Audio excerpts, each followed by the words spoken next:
2017।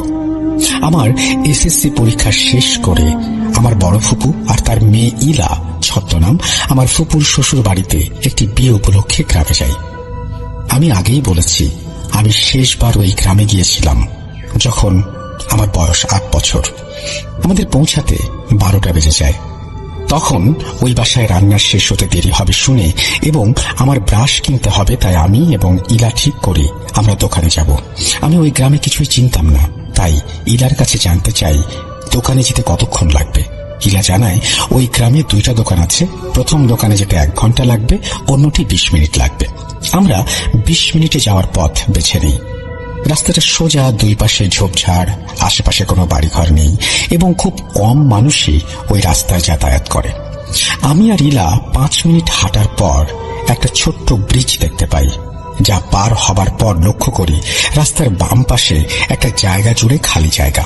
আমি ইলাকে প্রশ্ন করি, চারপাশে এত গাছপালা, কিন্তু ওই জায়গাটা তো খালি কেন? ইলা জানায় ওইটা কবরস্থান, আর এই কবরস্থানে দাফন করা হয় অ্যাক্সিডেন্টে মারা যাওয়া মানুষগুলোকে। রাস্তার পাশের কবরটি ছিল নতুন কবর এবং জানতে পারি ওই লোকের মৃত্যু অনেক মর্মান্তিক ছিল। আমি তখন লক্ষ্য করি আমার শরীরটা ভার হয়ে যাচ্ছে। আমি ইলার সাথে রাগ হয়ে বলি, তুই আমাকে আগে বলতে পারতি এই কবরস্থানের কথা, আমাদের এই পথে আসা ঠিক হয়নি, চল ফিরে যাই। ইলা বলে, আরে ভয় পাও কেন? আমি এই পথে কত আসছি, ভয়ের কিছু নাই। তাছাড়া অন্য পথে গেলে অনেক হাঁটতে হবে, আর 5 মিনিট পর দোকান, চলো। অনিচ্ছা সত্ত্বেও হাঁটতে থাকি। অবশেষে দোকান থেকে ব্রাশ এবং চকলেট বিস্কিট কিনে বাড়ি ফেরার পথে হাঁটতে শুরু করি। ভেতরে একটা ভয় ঢুকে গিয়েছিল ওই কবরস্থানের কথাটা ভেবে। হাঁটতে হাঁটতে আমি বিস্কিট খাচ্ছিলাম এবং আমার চুল ছাড়া ছিল। খেয়াল করলাম নতুন কবরটার পাশে কালো বোরখা পরা একজন বয়স্ক মহিলা দাঁড়িয়ে আছে। দেখে মনে হচ্ছিল কারোর জন্য অপেক্ষা করছে। আমরা ওই স্থানে আসার সাথে সাথে মহিলাটা আমাদের সাথে হাঁটতে শুরু করে। মনে মনে একটু সাহস পাই যে আমরা একা পথে যাচ্ছি না। আমি আর ইলা কথা বলছিলাম আর হাসছিলাম। মহিলাটি আমাদের একটু রাগান্বিত হয়ে বলে, চুপচাপ হাঁটতে থাক, কোনো কথা বলবি না। আর আমাকে বলল, তুমি আলীর মেয়ে না? আমি বললাম, জি। ইলার দাদার নাম বলে ওকে বলল, তুমি তার নাতি না? ইলা হ্যাঁ সম্মতি জানায়। আমরা তাকে প্রশ্ন করি, আপনি ইলার দাদাকে কিভাবে চেনেন? তিনি উত্তর দেন, আমি আর ওর দাদা একসাথে মসজিদে পড়তাম ছোটবেলায়। আমি তাকে আর কোনো প্রশ্ন করিনি। আমাকে উনি প্রশ্ন করেন, এই পথে কোনো মিষ্টি খাবার খেতে খেতে যাচ্ছি কিনা। আমি জবাবে হাসি দিয়ে বলি, অনেক ক্ষুধা পেয়েছে, তাই পথে খাওয়া শুরু করেছি। যখন আমরা বাড়ির কাছে চলে আসি তখন উনি আমাদের বলেন, আজকে আমার জন্য বেঁচে গেলে, এখন সোজা বাসায় যাও। তাকে বিদায় দিয়ে আমরা বাড়ির দিকে যাব। তখন আমার ভেতর প্রশ্ন আসে, আরে ওই মহিলা কেন বলল তার জন্য বেঁচে গেলাম?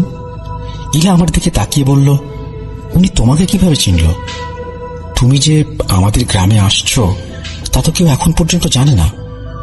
আমি এই কথা শুনে বলি, ঠিক কথা।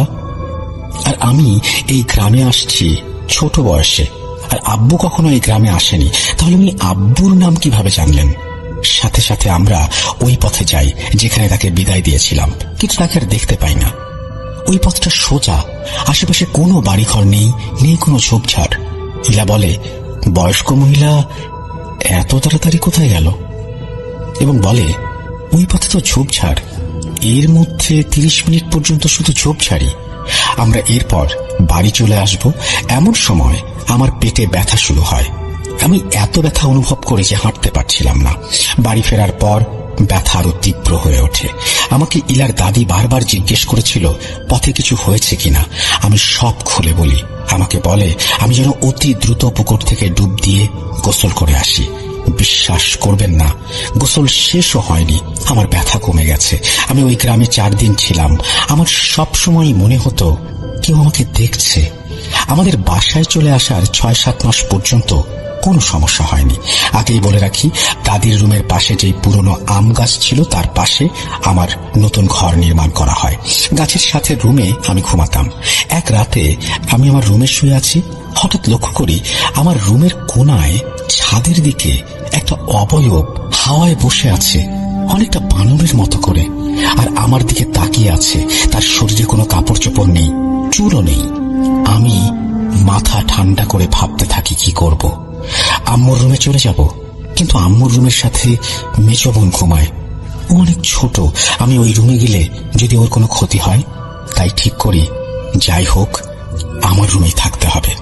ততক্ষণে অবয়বটা একবার ডানে তাকায়, একবার বামে তাকিয়ে আমাকে লক্ষ্য করে এবং এগোতে শুরু করে। আমি অনুভব করি আমার শরীরটা আমি নাড়াচাড়া করতে পারছি না, আমি কথা বলতে পারছি না। আমি মনে মনে ভাবতে থাকি, আমি কি এবার মারা যাব? অবয়বটি তখন আমার বিছানার দিকে এগিয়ে আসতে থাকে। আমি নিজের সবটুকু শক্তি দিয়ে আল্লাহ বলে উঠি এবং সাথে সাথে অবয়বটি এক লাফ দিয়ে আমার মাথার ওপর দিয়ে চলে যায়। সাথে সাথে উঠে রুমের লাইট জ্বালিয়ে দেখি অবয়বটি নেই। আমি তারপর ঘুমিয়ে পড়ি। 2018 সাল 19 ডিসেম্বর সকাল থেকে আমার দাদির মুখ থেকে রক্ত পড়ছে। আমরা সবাই তার পাশে বসে দরুদ পড়তে থাকি। ভাইয়া, যখন বুঝতে পারি আপন মানুষটা চলে যাবে, তখন ইচ্ছা করে তাকে আগলে ধরে রাখি। দাদি শেষবার আমাকে উদ্দেশ্য করে একটা কথা বলে, আমরা কেউ বুঝতে পারি না।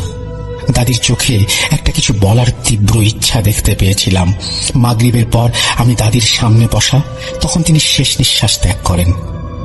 আমি লাশ গোসল করা থেকে কাফনের কাপড় পরানো পর্যন্ত সময় সাথেই ছিলাম। ওই রাতে একটা অদ্ভুত ঘটনা ঘটে। আমি একা কোথাও গেলেই আমার মনে হতো আমার সাথে কেউ আছে। আমি ওই সব না ভেবে অজু করে দাদির লাশের পাশে বসে কোরআন তেলাওয়াত করছিলাম। তখন শীতের রাত 1টা বাজে।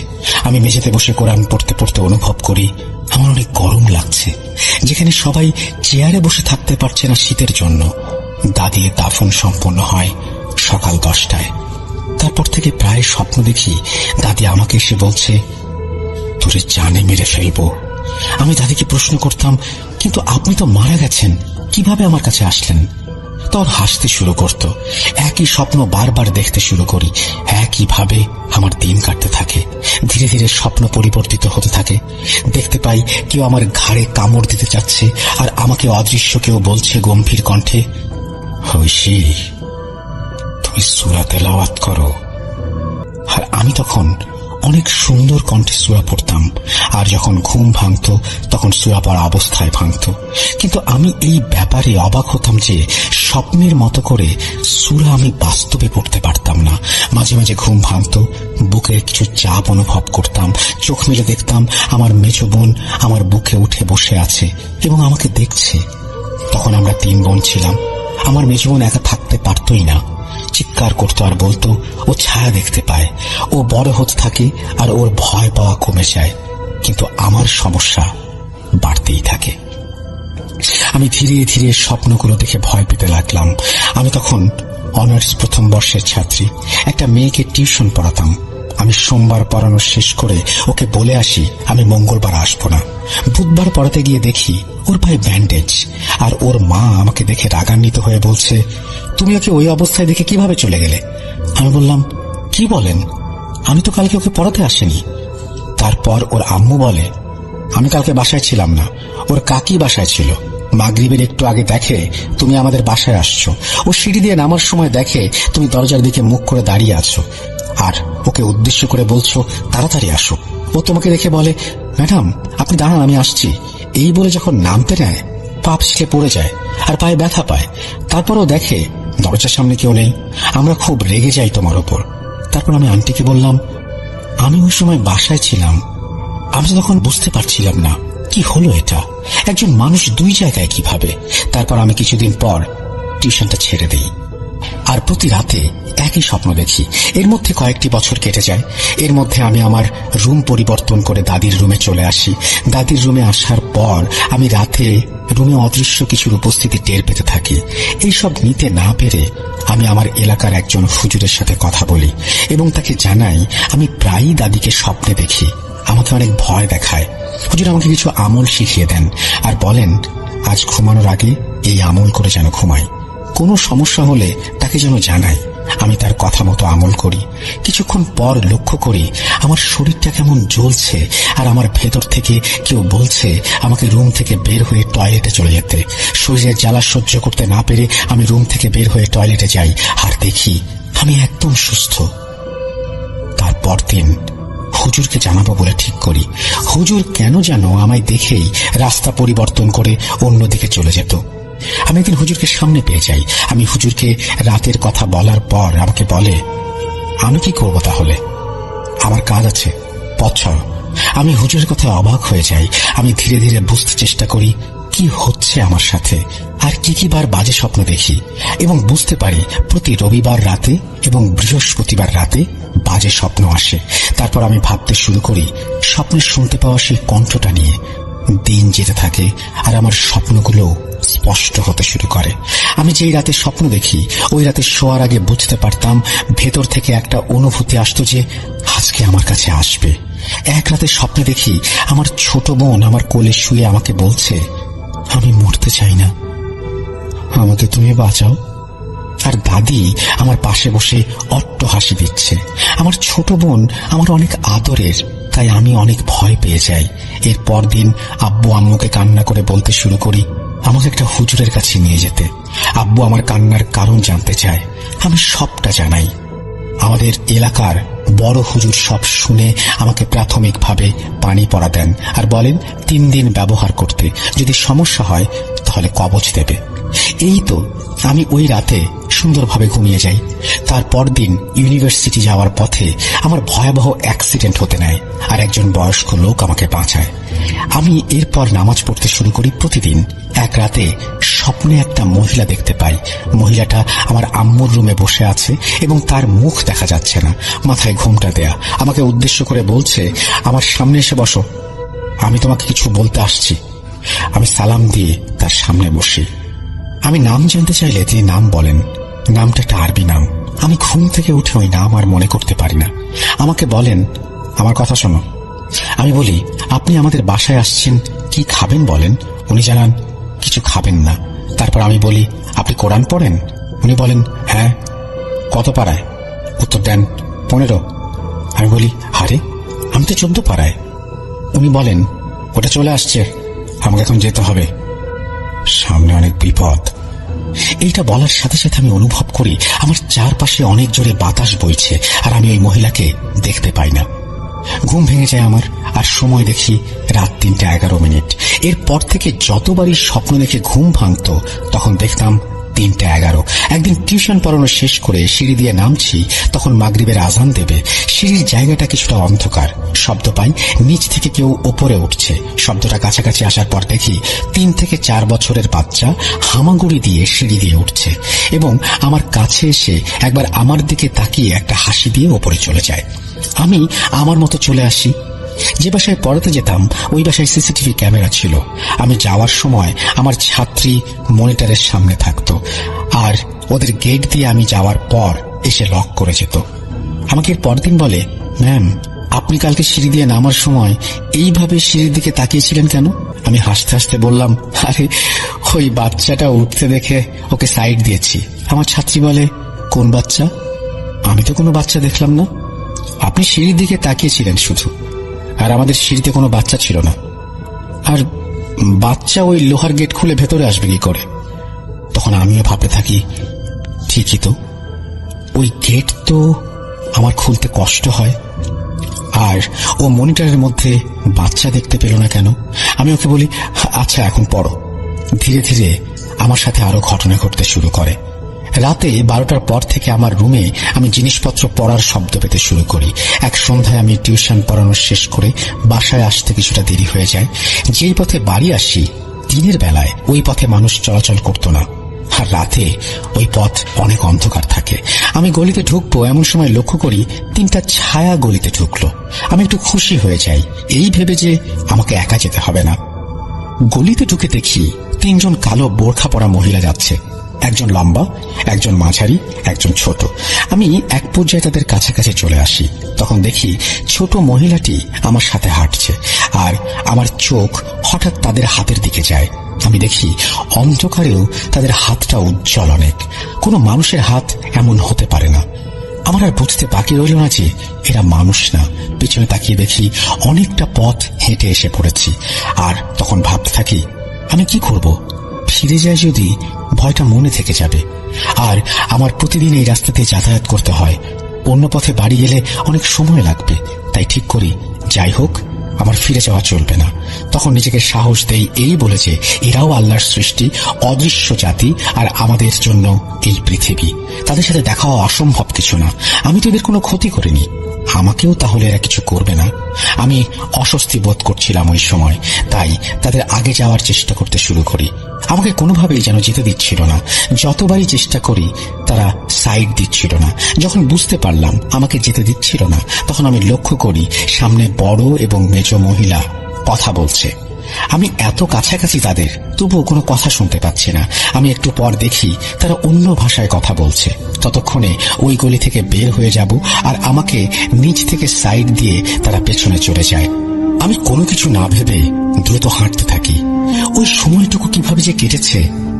কিছুদিন পর স্বপ্নে দেখি আমার সামনে একটা আগুনের গোলা ঘুরছে, আর আমাকে পেছন থেকে কেউ বলছে গম্ভীর কণ্ঠে, ভয় পেও না, ভয় পেও না, তুমি, আমরা আছি তোমার সাথে, তোমার কোনো ক্ষতি হবে না। আমি পেছনে ফিরে দেখি জোব্বা পরা অনেক লম্বা 5-6 জন মানুষ। মুখ দেখা যাচ্ছে না। আমার ঘুম ভেঙে যায়। সময় দেখি 3:12। আমি কোনোভাবেই বের করতে পারছিলাম না এই সময়ের ব্যাপারটা। যখনই স্বপ্ন দেখে ঘুম ভাঙে তখনই দেখি 3:12। প্রতি রাতে ঘুমানোর সময় একটা ভয় কাজ করত। নিজেকে প্রশ্ন করতাম, আজকেও কি রাতে স্বপ্ন দেখব? ধীরে ধীরে স্বপ্নগুলো আরো পরিষ্কার হতে শুরু করে। স্বপ্নে কেউ আমাকে বলতে থাকে, তুমি একটা ভালো হুজুর দেখাও। আর এইটা বলার পরে দেখতাম কেউ আমার পিছু করছে। আমি একটা পর্যায়ে রাত হলেই আতঙ্কে থাকা শুরু করি। একটা জিনিস খেয়াল করি, যেদিন রাতে আমি এসব স্বপ্ন দেখি, ওই রাতে আমি ঘুমানোর আগে আমার মনে হতো আজ রাতে আমার সাথে কেউ দেখা করতে আসবে। আমি রাতে 11টার দিকে আমার রুমের ছাদে কিছু পড়ার শব্দ পেতাম। ছাদে শব্দ পাওয়ার ব্যাপারটা কেন উল্লেখ করছি কিছুক্ষণ পর বুঝতে পারবেন। 2023 সাল, সেপ্টেম্বর মাস। আমাদের এলাকায় রাস্তায় পানি জমে থাকায় আমাদের অন্য রাস্তা দিয়ে বাড়ি যেতে হতো। ছোট থেকে শুনতাম ওই পথে একা যেতে মানা। আমার টিউশন শেষ করতে প্রায়ই দেরি হতো। রাতে ওই পথ একদম অন্ধকার থাকতো, আর ওই পথটা অনেক ছোট। ড্রেন লাইনের ওপর দিয়ে হেঁটে আসতে হতো।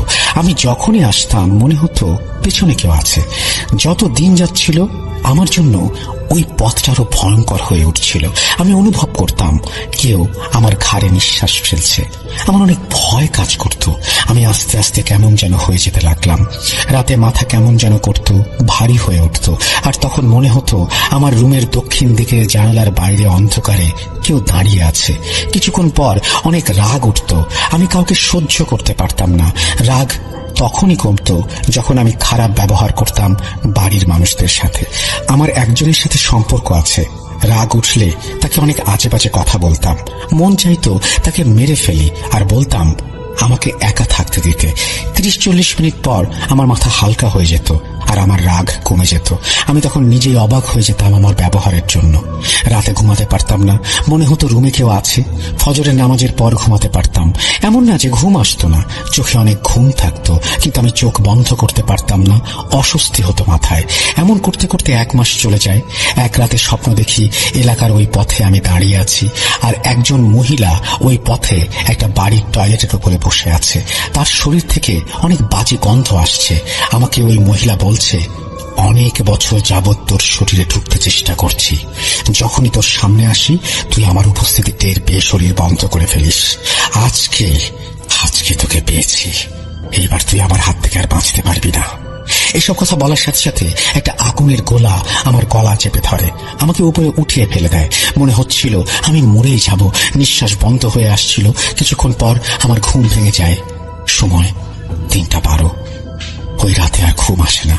পুরো রাত রুমে অদৃশ্য কারো উপস্থিতি টের পাই। আমি তার পরদিন ঠিক করি রাতে এইভাবে আর থাকা যাবে না। এখন বাড়িতে জানানো দরকার। আব্বু সব শুনে পাশের এলাকার বড় হুজুরের কাছে নিয়ে যান। হুজুর সব শুনে আমাকে তার কাছে যেতে বলেন। এর পরদিন 9টায় আমি হুজুরের কাছে যাই। আমি হুজুরকে একটা রুমে নিয়ে যাই। ওই রুমে একটা জানালার দিকে বারবার আমার চোখ যাচ্ছিল। হুজুরকে আমি জিজ্ঞেস করি, আপনার ওই রুমে ওই জানালা দিয়ে জিন আসে তাই না, আর সামনের বিছানায় বসে? হুজুর অবাক হয়ে আমায় বলল, তুমি কিভাবে জানো আমার কাছে জিন আসে? আমি বললাম, আমার মনে হলো হঠাৎ। হুজুর একটা সুতো দিয়ে আমার হাত মাপে আর বলে, ওর সাথে অনেকদিন যাবৎ জিন আছে, ওর সমস্যা অনেক জটিল। আমাকে বলে হুজুরের দিকে তাকিয়ে থাকতে। হুজুর আমার চোখে জোরে পানির ছিটা দেয় আর আমার অনেক অস্বস্তি লাগতে শুরু করে, আর বললেন এই পরাপানি সকাল আর রাতে খেতে এবং সরিষার তেল দেন কানে এবং নাকে দেওয়ার জন্য। আব্বুকে বলেন কালকে একটা তাবিজ দেব, পাক অবস্থায় শরীরে পড়বে। আব্বু পরদিন তাবিজ নিয়ে আসেন। আমার শরীর পাক না থাকায় তাবিজ পড়তে পারছিলাম না। যখনই ভাবতাম আজকে তাবিজ পড়ব, গোসলের সময় দেখতাম আমার শরীর অসুস্থ। আমার বুঝতে দেরি হলো না যে এইসব আর কিছুই না, এইগুলো বাধা, যেন তাবিজ পড়তে না পারি। আমি একদিন কোনো রকমের চিন্তা ভাবনা না করেই গোসল করে তাবিজ পড়ে ফেলি। এইটাই ভেবেছিলাম যে এখন সব ঠিক হয়ে যাবে আর রাতে আতঙ্কে থাকতে হবে না। তখনও বুঝিনি কিছুক্ষণ পর আমার সাথে কি হতে যাচ্ছে। জি, ওই রাতে আমার জীবনটা 180 ডিগ্রি ঘুরে যায়। আমি তাবিজ পড়ার 5 মিনিট পর বাইরে থেকে শুকনো কাপড় নিয়ে আসি। সময় 1টা। আমার হঠাৎ অস্বস্তি লাগতে শুরু করে। আম্মু পানি খেতে দেয়, পানিটা মুখে দিয়ে আর গিলতে পারিনি, বিচ্ছিরি পচা গন্ধ। আম্মু বলে শুয়ে পড়তে। শুয়ে আছি, হঠাৎ অনুভব করি আমার গলায় তাবিজ পরা ওই জায়গাটা জ্বালা করছে। আমি আম্মুকে বলি দ্রুত জমজম কূপের পানি নিয়ে আসতে। আম্মু বুঝতে পারেন না কি হচ্ছে। আম্মু রুম থেকে বের হয়ে যান পানি আনার জন্য। আমি অনুভব করি আমার পা থেকে কিছু একটা উঠছে, আমার সাথে সাথে কোমর পর্যন্ত চলে এসছে। মনে হচ্ছিল তরল জাতীয় পদার্থ আমার শরীরে তীব্র জ্বালা হচ্ছে। আম্মু আমার চিৎকার শুনে দৌড়ে আসে, দেখে আমার পা অস্বাভাবিকভাবে কাঁপছে। আম্মু আমাকে বলে কি হয়েছে? আমি বলি শরীরে কিছু একটা আসছে। আম্মু ভয়ে আমার পা ধরে কাঁপা বন্ধ করার জন্য। আমি অনুভব করি আমার হাত দুটো জ্বালা করছে। হাতের দিকে তাকিয়ে দেখি হাতের রগগুলো মনে হচ্ছে ছিঁড়ে যাবে। আম্মু ভয়ে চিৎকার করতে থাকে। আমি তখন নিঃশ্বাস নিতে পারছিলাম না, অনেক কষ্ট হচ্ছিল। আমার ভয় একটাই ছিল, ছোট 2টা বোন বাসায়, শরীরে আসলে ওরা অনেক ভয় পাবে, আর আম্মু এইসবে অনেক ভয় পায়। শরীরে আসলে কি করতে হয় তাও আম্মু জানে না। আমি বলি আব্বুকে তাড়াতাড়ি বাসায় আসতে বলো, আর আমার মেজ বোনকে বলি তাড়াতাড়ি অজু করে আল্লাহর 99টা নাম পড়তে। কোনোভাবেই মাথায় জ্বালা আসতে দেয়া যাবে না। এত কষ্ট হচ্ছিল আমার, মনে হচ্ছিল আমার প্রতিটি কোষ ছিঁড়ে যাচ্ছে। আপনি হয়তো অনেক ঘটনায় জেনেছেন জিন শরীরে আসে, কিন্তু ওই ব্যক্তি সেই কারণে তার শরীরে কতটা কষ্ট সহ্য করে তা আজকে জানবেন। আমি ওই অবস্থায় নিজের সর্বস্ব দিয়ে চেষ্টা করছিলাম নিজের শরীরে থাকার। আমার মেজ বোনের বয়স 8 বছর। ও আমার কান্না দেখে ভয় পাওয়া সত্ত্বেও আল্লাহর নাম নিচ্ছিল দ্রুত। আমি দেখি আমার মুখের ডান পাশও জ্বালা করছে, আমার মুখের রগগুলো ফুলে উঠছে, আর শরীরের অর্ধেক অংশ অনুভব করতে পারছি না। আমি চিৎকার করে বলি তাড়াতাড়ি আল্লাহর নামে ফু দে। আম্মু আব্বুকে ফোন দিয়ে বলে বাসায় আসতে। হুজুর তখন কাজে দূরে থাকায় আব্বুকে বলে মাগরিবের সময় পর্যন্ত অপেক্ষা করতে। আমার অবস্থা আরো খারাপ হতে থাকে, জ্বালা আরো তীব্র রূপ ধারণ করে। আব্বু হুজুরকে আমার অবস্থা জানিয়ে বলে ওর পক্ষে মাগরিব পর্যন্ত অপেক্ষা করা অসম্ভব। হুজুর বলেন তাবিজ খুলে ফেলতে। তাবিজ খোলার 5 মিনিটের মধ্যে আমি সুস্থ হতে শুরু করি। আব্বু ততক্ষণে বাড়ি চলে আসে। আমি ওই সময়টা কিভাবে সহ্য করেছি বলতে পারবো না। আমাকে দুপুরে খাবার খেতে দেয়। খাবার মুখে দিয়ে আমার পচা গন্ধ নাকে আসে। আমি আর কোনো খাবার মুখে দিতে পারিনি। হুজুর কাজের জন্য মাগরিবের পর আসতে পারে না, এশার পরে আসবেন বলে জানান। আমার মাগরিবের এবং এশার নামাজ পড়তে অনেক কষ্ট হচ্ছিল। নামাজ শেষে অজু করে নেই, কারণ হুজুর জানান আমাকে নিয়ে আসনে বসবেন। বেসিন আমাদের বারান্দায় ছিল। আমি অজু করছি, এমন সময় শুনতে পাই গম্ভীর কণ্ঠে কোনো পুরুষ আমাকে হেই বলে ডাক দিয়েছে বাইরে থেকে। যেখান থেকে ডাক আসছে ওইখানে ঝোপঝাড়, আর ওইখানে কারো থাকা সম্ভব না। আমি সাহস পাই না ওইখানে দাঁড়ানোর। আমি আম্মুর রুমে চলে যাই আর আম্মুকে বলি হুজুর আসা পর্যন্ত কেউ আমার রুমে বা টয়লেটে যাবে না, এমনকি বেসিনটাও এড়িয়ে যেতে। হুজুর আসে এবং আমার মুখে সবটুকু শুনে আমাদের বাড়ি ঘুরে ঘুরে দেখে জানায় এই বাড়িতে সমস্যা আছে। আমাকে নিয়ে আম্মুর বিছানার উপরে বসে আর আম্মুকে বলে রুম থেকে বের হয়ে যেতে। যাই হোক, এই রুমে হুজুর না ডাকা পর্যন্ত কেউ যেন না আসে। আব্বুকে আমার সামনে বসতে বলে এবং আমাকে পশ্চিম দিকে মুখ করে বসায়। লাইট অফ করে দেয়। বাইরের হালকা আলো রুমে আসছিল। হুজুর পকেটে হাত দিয়ে কাগজে মোড়ানো একটা কিছু বের করে আমার হাতের মুঠোয় ধরতে বলে, আর আমার হাতের কনিষ্ঠ আঙুলে মোচড় দিয়ে বলে, এই রোগীর শরীরে কোনো জিন থাকলে উপস্থিত হন। কয়েকবার ডাকার পর আমি অনুভব করি আমার বুকের মাঝে চিনচিন করে উঠল, আর আমার হাত কাঁপতে শুরু করলো। আমি নিঃশ্বাস নিতে পারছিলাম না। অনুভব করলাম আমার পেছনে কেউ আছে এবং পেছনে সব লন্ডভন্ড হয়ে যাচ্ছে। আমার কণ্ঠ পরিবর্তিত হতে শুরু করে। আমি পুরুষ কণ্ঠে জোরে জোরে নিঃশ্বাস নিচ্ছি। আমি কিছুই বুঝতে পারছিলাম না। আমি আব্বুকে বলি, আমার শরীরের মধ্যে অন্য কাউকে আমি অনুভব করছি। আমার মনে হচ্ছিল আমি এখন অনেক শক্তিশালী। তারপর খেয়াল করি আমার যেই আঙুলে মোচড় দিয়েছে হুজুর, ওই আঙুলে তীব্র ব্যথা হচ্ছে। আমি জোরে জোরে নিঃশ্বাস নিতে শুরু করি আর কান্না করছিলাম পুরুষ কণ্ঠে। আমার আব্বু হুজুরকে বলে, হুজুর, আমার মেয়ে, ওর শরীরের মধ্যে কে? হুজুর আমার কানে আজান দেয়। আমি আজান শুনে আরো জোরে চিৎকার দিয়ে উঠি। হুজুর আমার আঙুল ছেড়ে দেয় আর ধমক দিয়ে বলল, এভাবে কান্না করলে কি জিন আসবে? বললাম, হুজুর, এতক্ষণ যা হয়েছে তা আমি কিছু করিনি। আমার শরীর আমার কন্ট্রোলে নেই। আর আপনি আবার জানার চেষ্টা করুন। এভাবে অর্ধেক ছেড়ে দেওয়া ঠিক হবে না। আমাকে স্বপ্নে বলেছিল অনেকদিন যাবৎ আমার শরীরের মধ্যে আসতে যাচ্ছে। আপনার কি মনে হয় না শরীরে আসার পথটা জিনকে দেখিয়ে দেওয়া হচ্ছে না? হুজুর বলে, চিন্তা করো না, হয়তো বোবা জিন ছিল, দূর থেকে সমস্যা করত। তারপর আমাদের বাড়ি থেকে বড়ই পাতা নিয়ে আসা হয় এবং সূরা পড়ে দম দেয় আর বলে এই পাতার রস আমাকে খাওয়াতে, অবশিষ্ট অংশ পানির সাথে মিশিয়ে গোসল করাতে যত দ্রুত সম্ভব। আমি রসটা খেয়ে গোসল করে নেই আর আম্মুর রুমে বসে থাকি। সবাই এই ভেবে খুশি ছিল যে বিপদ কেটে গেছে। আমাদের এলাকায় তখন কারেন্ট ছিল না। আর একটা কথা, হুজুর আমাকে বলে ওর শরীরে জিন প্রবেশ করতে পারে না। এমন অনেক সময় অনেকের শরীরে জিন প্রবেশ করতে পারে না। তারপর আমাকে বলল, তোমার রাশি কি? বললাম, বৃষ। হুজুর বলল, তুলা রাশির শরীরে যেমন জিন প্রবেশ করতে পারে অতি দ্রুত, তোমার শরীর বাধা দেয় শরীরে প্রবেশ করতে। এর পেছনে কারণ আমার জানা নেই।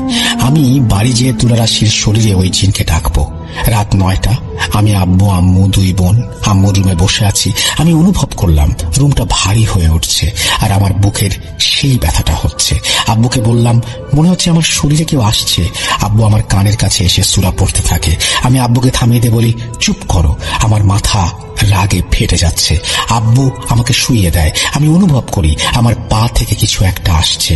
মুহূর্তের মধ্যে আমার হাত দুটো বাঁকা হয়ে যায়। আমি কাঁপতে শুরু করি। তারপর মুখ থেকে পুরুষ কণ্ঠে হুঙ্কার বেরিয়ে আসে। আম্মু, ছোট বোন 2টা ভয়ে চিৎকার করতে থাকে। আমি নিজে ওই হুঙ্কার শুনে ভয় পেয়ে যাই। আব্বু হুজুরকে ফোন দিয়ে সবকিছু বলে।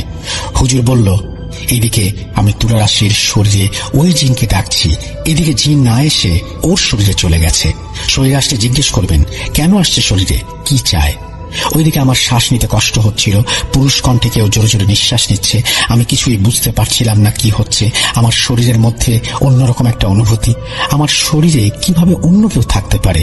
আমার মনে হচ্ছিল আমার শরীরের প্রতিটি কোষ ছিঁড়ে যাচ্ছে। চিৎকার করতে যেয়ে আমি দেখি আমি কথা বলতে পারছি না, এমনকি আমার শরীর অনুভবই করতে পারছি না, শুধু শুনতে আর দেখতে পাচ্ছি। আমি শুধু ভাবছিলাম আমার শরীরের মধ্যে এই জিন থাকলে আমি এই কষ্ট সহ্য করতে পারবো না বেশিক্ষণ। তখনই দেখলাম জিহ্বা দিয়ে কিছু একটা বের হয়ে গেল আর পা থেকে আবার কিছু উঠছে। আমি বললাম, এরা শরীরে পা দিয়ে আসছে আর বের হচ্ছে জিহ্বা দিয়ে। আমার শরীরের মধ্যে আরো একজনের উপস্থিতি আমি টের পাই। কিন্তু এ কি, আমি এখন আগের মতো কষ্ট পাচ্ছি না, কেমন একটা ভরসা পাচ্ছি। আব্বুকে বলে নেককার কাউকে এনে আমার সামনে সূরা পড়ে আমার শরীরে দম দিতে। আব্বু আমার খালা খালুকে আসতে বলে। আমি অনেক চেষ্টা করে আব্বুকে ইশারা দিয়ে বুঝাই কনিষ্ঠ আঙুল চেপে আমার শরীরের মধ্যে ওই জিনকে আটকাতে। আব্বু হুজুরের মতো শক্ত করে ধরতে পারছিলেন না। আমার খালুকে ওই জিন বলে, তুই ওর মাথার কাছে বস, সূরা পড়ে ওর মাথায় ফু দে, ওর মাথায় কষ্ট হচ্ছে। আসলে আমার মাথা মনে হচ্ছিল ফেটে যাবে। আব্বুকে বলে, ওর শরীরের ঘ্রাণ অনেক সুন্দর, আমি ওকে অনেক পছন্দ করি, ও সবার সাথে হাসি মুখে কথা বলে, কিন্তু তোরা ওকে কষ্ট দিয়েছিস, ওর কষ্ট আমি সহ্য করতে পারছি না। আব্বু বলে, আপনি তোর কষ্ট বোঝেন, ওর তো অনেক কষ্ট হচ্ছে, আপনি চলে যান, এখন অনেকক্ষণ যাবত ওর শরীরে আছেন। আমার শরীরের মধ্যে থাকা জিন উত্তর দেয়, আমি ওকে কষ্ট দেই না। আমি না আসলে ও বদ জিনের শরীরে আসার কষ্ট সহ্য করতে পারত না। ওই রাতে কয়েকজন আমার শরীরের মধ্যে প্রবেশ করে। আব্বু আমার অবস্থা খারাপ দেখে হুজুরের বাড়ি যায় আর হুজুরকে অনুরোধ করে বাড়ি চলে আসতে। হুজুর যখন বাড়িতে প্রবেশ করেন, আমার মধ্যে থাকা জিন বলে ওঠে, ওই দেখ হুজুর আসছে। তারপর হুজুরকে সালাম দিয়ে আমার শরীর থেকে চলে যায়। হুজুর আমাকে বসতে বলেন। আমি উঠতে পারছিলাম না। আমার খালু আমাকে উঠিয়ে বসায়। আমি বসা থেকে পড়ে যাই। হুজুর বলেন, অল্প সময়ে শরীরের কয়েকবার জিন প্রবেশ করেছে, এই জন্য হয়তো দুর্বল হয়ে গেছে। আমি তখন কথা বলার শক্তিও পাচ্ছিলাম না। অল্প সময়ের মধ্যে আমার সাথে কি হয়ে গেল এই ভাবনাতে ছিলাম। হুজুর বলে, আবার আমার শরীরের মধ্যে জিন ডাকবে। এইদিকে আমার অবস্থাও খারাপ হয়ে যাচ্ছে। হুজুর অন্ধকার রুমে আমার কনিষ্ঠ আঙুলে চাপ দেয়, জিনকে উপস্থিত হতে বলে। আমার আঙুলে তখন অনেক ব্যথা করছিল। হুজুর বলে, তুমি যেহেতু ওদের উপস্থিতি বুঝতে পারো, তাহলে তুমি ওদের ডাকো। আমি বললাম, আপনারা যেখানে আছেন আমার শরীরের মধ্যে হাজির হন, আমার অনেক কষ্ট হচ্ছে, আপনারা আসুন। আমি চোখ খুলে দেখি রুমে একটা সাদা অবয়ব। আমি তখন এতটাই মানসিকভাবে দুর্বল ছিলাম যে আমি অবয়ব দেখা মাত্রই চিৎকার করে উঠি। হুজুর আমাকে শান্ত হয়ে আবারও ডাকতে বলেন। কিছুক্ষণ পর আবার ডান দিকে কারো উপস্থিতি টের পেয়ে কান্না শুরু করি আর বলি, আমি এসব আর নিতে পারছি না, আমার ভয় করছে। হুজুর আমার আঙুল ছেড়ে দেন এবং হাতিয়া নিয়ে চলে যান। ওই রাতে আমি চোখ বন্ধ করলে দেখতাম আমার ছোট বোন যেই রুমে ঘুমিয়ে আছে, ওই রুমে ওর মাথার কাছে একটা বাচ্চা বসে আছে। আমি ভয়ে কান্না শুরু করি। আব্বু চোখ খুলে দেখায় আর বলে, ওই রুমে কেউ নেই। আমি ভয়ে চোখ বন্ধ করতে পারছিলাম না। আমার চোখ খুলে রাখলে পা দিয়ে উঠে শরীরে প্রবেশ করতে চাচ্ছে। আমার কাছে ওই রাতটা মনে হচ্ছিল কয়েক বছর। 4টার সময় আমি বলি, আমার দই খেতে ইচ্ছা করছে। আমি রুমে থাকতে পারছি না, নাকে দইয়ের ঘ্রাণ পাচ্ছি। এমন করে রাত কাটে। সকালে ঘুম থেকে উঠে আমি অনুভব করি আমার শরীরে কেউ আসছে। আব্বু হুজুরকে ফোন দেন। হুজুর বলেন আমাকে নিয়ে হুজুরের কাছে যেতে। হুজুর অন্য একটা মসজিদের ঠিকানা দেন, কিন্তু চিন্তার বিষয় ছিল আমাকে কিভাবে নিয়ে যাবে এই শরীরে। আমি এর মধ্যে শক্ত হয়ে বলি, আমি পারবো যেতে, আল্লাহ ভরসা। এখন আমাকে অনেক শক্ত হতে হবে। তারপর আমি নিজেকে শক্ত করে উঠে বের হই মসজিদের উদ্দেশ্যে। আমি পৌঁছে আগের হুজুরকে পাই না। আব্বু ফোন দিলে হুজুর জানায় উনি আমার সমস্যা সমাধান করতে পারবেন না, তাই ওনার গুরুর কাছে পাঠিয়েছেন। আমার থেকে হুজুর সবকিছু শুনে বলে, আমাকে বদ জিন খেতে দিচ্ছে না, আমাকে গত 6 মাস যাবৎ ঘুমাতেও দিচ্ছে না। হুজুর জানায় উনি আমার বাসায় আসবেন, আর ওনার বাসায় আসার হাদিয়া 6000 টাকা। আমরা মধ্যবিত্ত পরিবার, আমাদের কাছে ওই টাকা অনেক। আর মসজিদ থেকে আমাদের বাসায় যেতে গাড়ি ভাড়া করা লাগে 40 টাকা। আব্বু বলে, যদি আমার মেয়ে সুস্থ হয় তাহলে আমার কাছে এই টাকা কিছুই না। হুজুর জানান উনি পরদিন 9টায় আমাদের বাসায় আসবেন আর আমাকে পানি পড়া দেন আর বলেন বাড়ি আসার আগ পর্যন্ত এই পানি খেতে হবে, আর বাড়ি যেয়ে এই পানি দিয়ে গোসল করতে হবে। আর গোসল করার পর আমার অনেক ক্ষুধা লাগবে। খাবার খাওয়ার পরপরই আমি ঘুমিয়ে পড়ব। আর আব্বুকে বলে ও ঘুম থেকে নিজেই উঠবে, ওকে কেউ ডাকবেন না। আর আমাকে অন্য বাসায় রাখতে বলে। আমি বাড়ি যেয়ে গোসল করি আর আমার অনেক ক্ষুধা লাগে। আম্মু খাবার পাঠায়, কিন্তু আমি ওই খাবার খেতে পারছিলাম না, পচা মাছের গন্ধ পাচ্ছিলাম। তারপর আমাকে আমার নানির বাসায় খাবার খেতে দেয়, তখন আমি কোনো গন্ধ পাইনি। খেয়ে আমি ঘুমিয়ে পড়ি। ঘুম ভাঙে 6টায়। উঠে বসে আছি, হঠাৎ লক্ষ্য করি খুব সুন্দর একটা মিষ্টি গন্ধ পাচ্ছি। এমন মনে হচ্ছিল কেউ আমার নাকের কাছে আতর ধরে রেখেছে।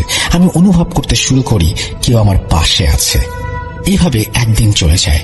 তারপর দিন হুজুর আসে, আমাকে আমাদের বাসায় নিয়ে যায়। হুজুর জানায় উনি জিনকে হাজির করবেন এখন। আমি একটু ভয় পাচ্ছিলাম, কারণ আমার কনিষ্ঠ আঙুল ফুলে গিয়েছিল অনেক। ওই হুজুর আমার সামনে সূরা জিন, সূরা ইয়াসিন, সূরা মুলক, আয়াতুল কুরসি ও 3 কুল পড়েন, কিন্তু জিন হাজির হয় না। আমি হুজুরকে বলি আশেপাশে কোনো কিছু অনুভব করতে পারছি না, বরং আমি অনুভব করছি তারা অনেক দূরে আছে। হুজুর আমাকে বলেন, তোমার ক্ষতি করছে কেউ। জানান আমার উপরে কালজাদুও করা হয়েছে। আমি জানতে পারি আমার পরিচিত কেউ একজন এই কাজ করেছে, এটা প্রকাশ করা যাবে না। আমার কালজাদু কাটানো হয় আর পরা পানি দিয়ে যায় আর বলে 7 দিনের মধ্যে সমস্যা দূর হলে বুঝবেন সমস্যা কেটে গেছে। 5 দিন পর্যন্ত আমি ভালো ছিলাম। আমাকে ওই দিন যে শরীর বন্ধের তাবিজ দিয়ে যান আর কবরে পড়তে বলেন, 7 দিন আমাকে একা রাখতে নিষেধ করেন। 7 দিন পর্যন্ত পুরো রাত আব্বু আমার সামনে বসে থাকতেন।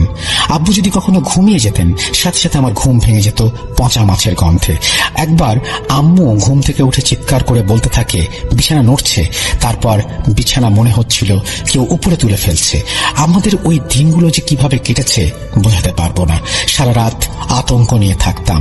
পঞ্চম দিন রাত 8টা, ইশার নামাজ পড়ে আমি রুমে শুয়ে আছি। হঠাৎ লক্ষ্য করি আমার রুমের একটা জায়গা থেকে কেউ আমাকে দেখছে। প্রথমে এড়িয়ে যাই, কিছুক্ষণ পর লক্ষ্য করি আমার শরীরটা আবার কাঁপছে, পা দিয়ে কিছু একটা উঠে আসছে।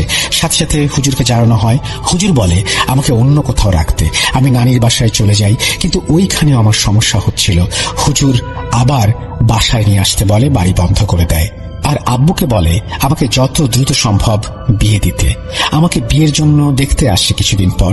ওই দিন আমার মুখ শরীর কেমন যেন হয়ে গিয়েছিল, গায়ের রং ফ্যাকাশে হয়ে গেছে। যখন ছেলেপক্ষ চলে যায় তখন আমার শরীর আবার ঠিক হয়ে যায়। ওই রাতে স্বপ্নে বামন একজন পুরুষ আসে, তার মুখটা পান পাতার মতো, গায়ের রং বাদামি। আমাকে বলছে দেখো তোমার সাথে কে দেখা করতে আসছে। আমি পাশ ফিরে দেখি একজন বামন মহিলা, একদম তার মতো দেখতে। আমাকে দেখে হাসি দিয়ে বলল চলো আমার সাথে। আমি তাকে বললাম আমি আপনাকে ভয় পাচ্ছি, আপনারা চলে যান। আমার কথা শুনে আরো কোমল সুরে বলল চলো আমাদের সাথে। মা যেমন তার সন্তানকে বলে ঠিক সেভাবেই আমাকে নিয়ে যাওয়ার জন্য বলছিল, রাজি করাতে চাচ্ছিল। আমি যখন আবার না বলি তখন তারা দুইজন বলল বিয়ের আগে ওকে আমাদের সাথে নিয়ে যেতে হবে। তারপর আমার ঘুম ভেঙে যায়। আমি ধীরে ধীরে কোরআন তেলাওয়াত শুদ্ধভাবে পড়তে শুরু করি। আমি যখন তেলাওয়াত করতাম একা রুমে আমার কণ্ঠ পরিবর্তন করে পুরুষ কণ্ঠ হয়ে যেত। ধীরে ধীরে আবারও স্বপ্ন দেখি, তবে এইবার স্বপ্ন দেখি আমাকে একজন হুজুর বলছে আমাকে দিয়ে দাও ওইটা। আমি উত্তরে বলতাম কি দিয়ে দেব, আমার কাছে কিছু নেই। আব্বু আবার হুজুরের কাছে নিয়ে যান। উনি আমাকে বলেন তোমাকে এই সব সারা জীবন সহ্য করতে হবে, আর তোমার সাথে আলেম জিন আছে। আমি বললাম আপনার সাথে কি দেখা হয়েছে? উনি হঠাৎ বলে উঠল আমি তোমার সমস্যার সমাধান করতে পারবো না। আমি আর আব্বু অসহায় হয়ে যাই, বাড়ি চলে আসি। তারপর আরো 2 মাস চলে যায়। একা কোথাও গেলে অনুভব করতাম রাতে আজে বাজে স্বপ্ন দেখতাম। আব্বু এর মাঝে কয়েকজনের কাছে নিয়ে যায় আমার সমস্যা নিয়ে।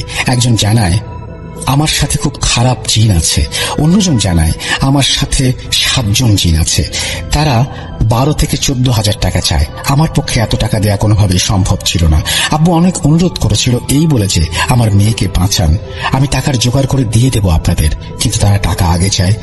আর এই সব শুনে আব্বুকে বলি এইসব মানুষের কাছে কোনো অনুরোধ করবা না। আল্লাহ আমাকে সুস্থ করতে চাইলে উনিই সমাধান দেবেন। আমি শুধু আল্লাহর কাছে সাহায্য চাইতাম আর বলতাম আল্লাহ প্রকৃত ইমানদারদের কাউকে আমার সমস্যা সমাধানের জন্য পাঠাও, যে টাকা নয় আমার সমস্যাকে গুরুত্ব দেবে। ভাইয়া এমনও সময় গেছে আমি টিউশন পড়াতে গিয়েছি, এর মধ্যে আমার শরীরের মধ্যে হাজির হচ্ছে অন্য কিছু। তাড়াতাড়ি বাসায় এসে পড়তাম, সবসময় আতঙ্কে থাকতাম। তখন আমার জীবনটা অগোছালো হয়ে গিয়েছিল। আর ওই রাতের পর থেকে আমি কোনো কিছুর ঘ্রাণ খুব দ্রুত পেতাম। একদিন ইউনিভার্সিটিতে পরীক্ষা দিচ্ছি, এর মধ্যে আমার শরীর খারাপ হয়ে যায়। আমার এক বন্ধু, তার ছদ্মনাম সাবা, ও আমার সমস্যা জানতো। ও আরো কয়েকজনকে ডাকে যেন আমাকে সামলাতে পারে। ওই দিন আমার এক ক্লাসমেট আমাকে বলে আমার পরিচিত একজন হুজুর আছে, তুই বললে আমি তার সাথে কথা বলতে পারি তোর ব্যাপার নিয়ে। আমি সম্মতি জানাই আর বলি চিকিৎসা অবশ্যই ইসলাম অনুযায়ী হতে হবে, আমি কোনো কুফরিতে শরীক হব না। ওই হুজুরের কাছে 3 দিন যায়, কিন্তু 3 দিনই হুজুর তাকে ফেরত পাঠিয়ে দেয়। 4র্থ দিন হুজুর ওর মুখ থেকে সব শুনে বলে আমি কিভাবে বিশ্বাস করব যে তুমি তোমার বন্ধুর জন্য আসছো। তারপর আমি পুরো সমস্যা ভয়েসের মাধ্যমে হুজুরকে বলি। হুজুর বলে এই সমস্যা খুব খারাপ, এই রোগীর চিকিৎসা করলে হুজুরদের অনেক সমস্যার সম্মুখীন হতে হবে, এমনকি প্রাণের ঝুঁকিও আছে। হুজুর আমাকে ফোন দিতে বলে। আমি ফোন দিলে হুজুর আমাকে বলেন দেখো তোমার সমস্যা জটিল আর আমি অনেক ব্যস্ত, তুমি অন্য কারো কাছে যাও। আমি হুজুরকে বললাম হুজুর আমি কয়েক মাস যাবৎ চিকিৎসা বন্ধ রেখেছি, আমাদের আর্থিক অবস্থা খারাপ থাকায় আমার পক্ষে চিকিৎসা চালানো সম্ভব না। আগের হুজুর 14,000 টাকা নিয়েছে, কোনো সমাধান করতে পারেনি। শেষ পর্যায়ে জানিয়েছে আমার চিকিৎসা করতে পারবে না। আপনাকে আল্লাহ তাআলা কালামের শিক্ষা দিয়েছেন, যদি ওই শিক্ষা থেকে আমার উপকার হয় আমি সব সময় আপনার জন্য দোয়া করব, আর আপনার হাদিয়া যেভাবেই হোক আমি দিয়ে দেব। হুজুর আমাকে বলেন পরদিন উনি ফোন দেবেন, 1 ঘন্টার মধ্যে আমাকে তার মাদ্রাসায় যেতে হবে। আমাকে এইটাও বলেন যে মাদ্রাসায় 50% মানুষের সন্তান আর বাকিরা অদৃশ্য জাতির সন্তান। আমি পরদিন মাদ্রাসায় যেয়ে পৌঁছাই 3টার দিকে, কিন্তু আমি কোনোভাবেই মাদ্রাসায় প্রবেশ করতে পারছিলাম না। আমার শরীরের মধ্যে অনেক অস্বস্তি হচ্ছিল। আমি অনেক চেষ্টার পর মাদ্রাসায় প্রবেশ করতে পারি। হুজুরের রুমের পাশে বড় পুরাতন একটা বেল গাছ। আমি বসে থেকে অপেক্ষা করছিলাম। এমন সময় আমার হঠাৎ কি যেন একটা হয়ে যায়। আমি এক নজরে ওই গাছের দিকে তাকিয়ে আছি আর আব্বুকে বলছিলাম, এই গাছে কেউ আছে, আমি অনুভব করতে পারছি। ততক্ষণে হুজুর চলে আসেন, আমাকে আব্বুর পেছনে বসতে বলেন আর আমার মুখে আবারও ঘটনা শোনেন। তারপর আমাকে একটা কবজ দিয়ে বলেন, এই কবজ দিয়ে আমার রুম বন্ধ করতে হবে। আমাকে কিছু আয়াত পড়ে শোনান। আমি তখন হুজুরকে বলি, এইগুলো আমি পড়ি। হুজুর আমাকে সামনে এসে বসতে বলেন। তারপর আমাকে আরো কিছু আয়াত বলেন। আমি সবগুলো আয়াত কোন সূরার আয়াত তা বলে দেই। হুজুর আব্বুকে বলেন, আপনার মেয়ে তো এসব অনেক জানে, আমিও চিকিৎসা করব। আমাকে একটা কবজ দেয় আর বলে, এটা গলায় পরবা, আর বললেন চীনামাটির থালায় কিছু আয়াত লিখে ওই লেখায় পানি দিয়ে 7 দিন খেতে হবে ফজরের নামাজের পর। তোমার সাথে থাকা জিন তোমার শরীরের সাথে মিশে আছে। এরপর আমি চলে আসি মাদ্রাসা থেকে বের হবার সময় আমার অনেক বুক ব্যথা করে। আব্বু ফোন দিয়ে হুজুরকে জানায় উনি যত দ্রুত সম্ভব বাড়ি পৌঁছাতে বলেন আর কবচটা পরিধান করতে বলেন। আমি বাসায় এসে হুজুরের নির্দেশ মতো আমার রুম বন্ধ করি, কবচটা পরিধান করি, আর সাথে সাথেই আমার শরীরের মধ্যে অস্বস্তি শুরু হয়। মনে হচ্ছিল পেটের মধ্যে কিছু একটা হচ্ছে। আমি হুজুরকে জানাই। আজ হুজুর বলেন, আলহামদুলিল্লাহ। কোনো কবচ পরার পর যদি দেখো অস্বস্তি হচ্ছে আর কিছুক্ষণ পর ঠিক হয়ে গেছে, তাহলে বুঝবে শরীরের জিন টিকে থাকতে পারেনি, আর জানায় আজকে রাতে সমস্যা হতে পারে। আমি এইভাবেই মানসিক প্রস্তুতি নিয়েছিলাম। আমাকে রাতে বিছানা বন্ধ করে শুয়ে পড়তে বলে। আমি বন্ধ করছি, এমন সময় আমার মেজ বোন শুয়েছিল, ওর জন্য আমি বন্ধ করতে পারছিলাম না। আমার কি যেন হয়, আমি এক হাতে ওর 2 পা ধরে উপরে উঠিয়ে ফেলি আর জোরে জোরে নিঃশ্বাস নিতে শুরু করি আর বিছানা বন্ধ করি। ওকে আমি যেভাবে উঠিয়েছি আমার পক্ষে এটা পুরোটা করা অসম্ভব। রাত তখন 12টা। আমার বিছানার পাশে জানালার বাইরে কেউ নখ দিয়ে আঁচড় কাটছে। ওই স্থানের পাশে আমার খালার বাসা, ওইখানে যাওয়ার কোনো রাস্তা নেই। কিছুক্ষণ এমন আঁচড়ের শব্দ হয়, তারপর সব শান্ত হয়ে যায়।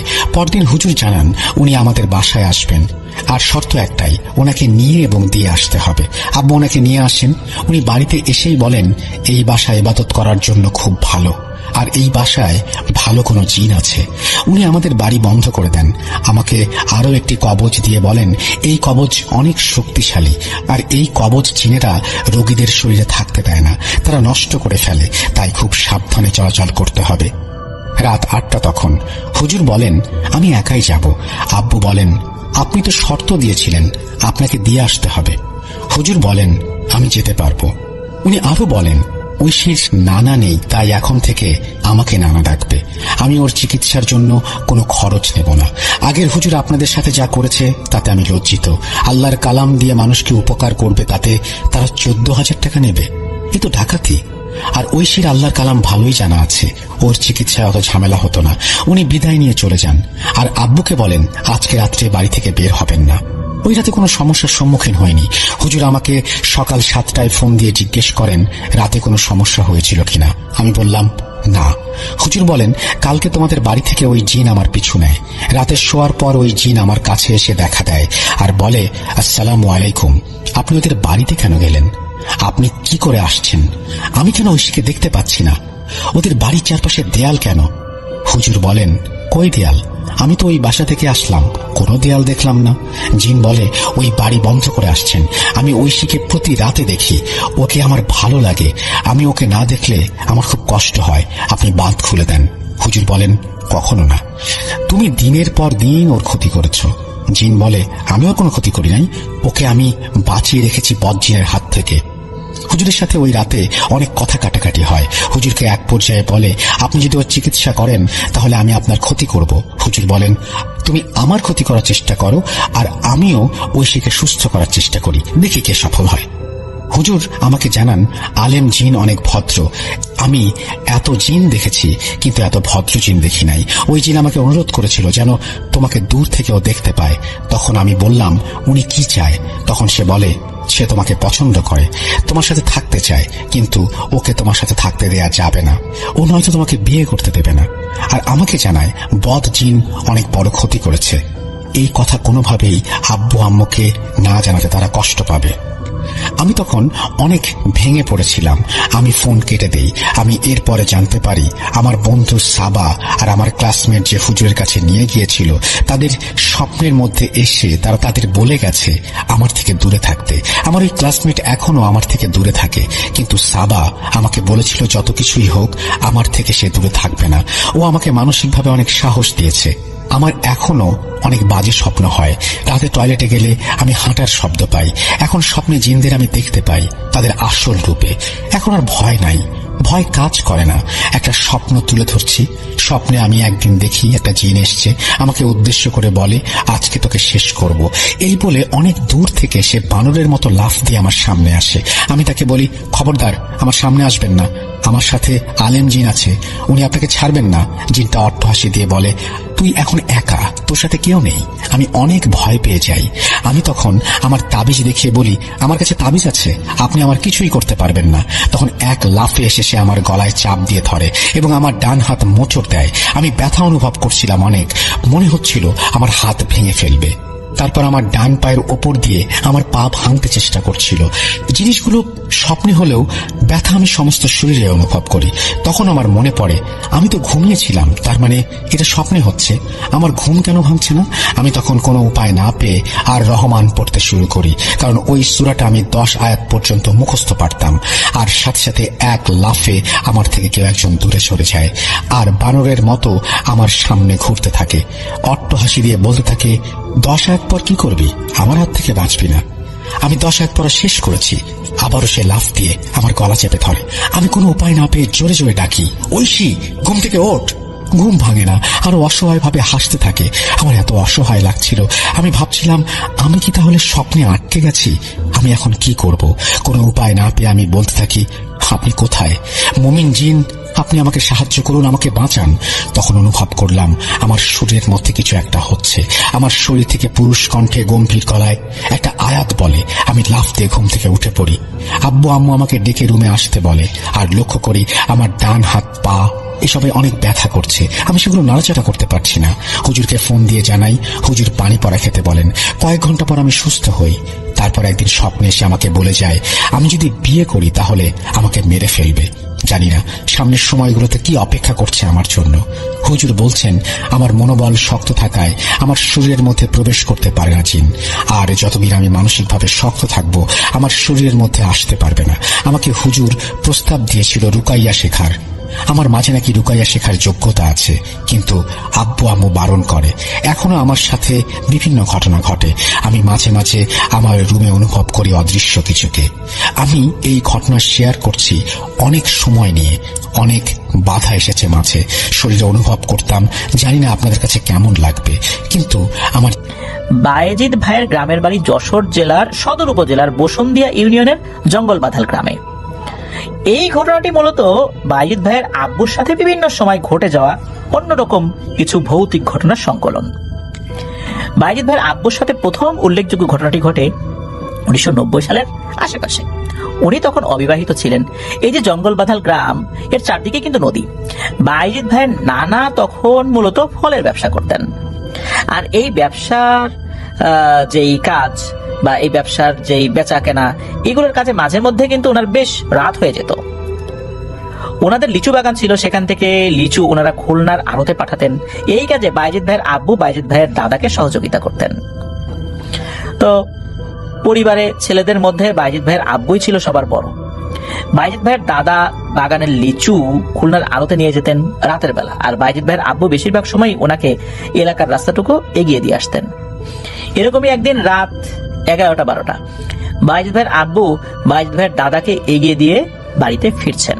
তো উনি যে রাস্তা দিয়ে ফিরছিলেন সেখানে একটি জায়গা ছিল যার নাম হচ্ছে চারের মাথা। জায়গাটা এরকম নামকরণ হওয়ার পেছনে মূলত ওইখানে রাস্তাটার যে বাঁশের চার ছিল সেটি পার হয়ে যেতে হতো। চার হচ্ছে সাঁকোর মতো একটি জিনিস যেটা বাঁশ দিয়ে তৈরি করা হতো পথচারী পারাপারের জন্য। বায়েজিদ ভাইয়ের আব্বু চারের উপর উঠে কিছুটা এগিয়েছেন, এমন সময় উনি লক্ষ্য করেন যে ওনার অপর প্রান্ত থেকে চারের উপর দিয়ে একটি অবয়ব দূর থেকে হেঁটে আসছে। অর্থাৎ উনি নদীর এপার থেকে গ্রামের দিকে যাচ্ছিলেন আর অবয়বটি গ্রামের দিক থেকে এ পাশের দিকে আসছিলেন। সেদিন ছিল জ্যোৎস্না রাত, যাদের আলোয় আলোকিত ছিল চারপাশটা। অবয়বটা আরো কিছুটা কাছে এগিয়ে আসার পর বায়েজিদ ভাইয়ের আব্বু দেখতে পান যে অবয়বটিকে বোরখা পরিহিত একজন মহিলার মতো লাগছে। উনি যেহেতু গ্রামের মানুষ তাই অনেক কিছুই জানতেন। এত রাত্রে বোরখা পরিহিত সেই মহিলা অবয়বটিকে এগিয়ে আসতে দেখে উনি কিছুটা ভয় পেয়ে যান। আর চারের উপর দিয়ে একজন পার হওয়ার সময় উল্টো পাশ থেকে আরেকজন আসলে কিছুটা সমস্যা হতেই পারে, চারটা একটু নড়াচড়া করতে পারে। যেহেতু এটি ছিল মাত্র দুটি বাঁশ দিয়ে নির্মিত, একটি বাঁশ নিচে হাঁটার জন্য, আরেকটি বাঁশ পাশে হাত দিয়ে ধরে হাঁটার সময় ভারসাম্য বজায় রাখার জন্য, যেটাকে আমরা সাঁকো বলি আর কি, অনেকে চার বলে। তো বায়েজিদ ভাইয়ের আব্বু তখন যে পাশটাতে, সেই পাশটা ছিল বেশি নির্জন, বেশ বিস্তীর্ণ জায়গা জুড়ে ছিল একটি বিশাল বাগান, যেটিকে নাকি হাফেজ বলা হতো।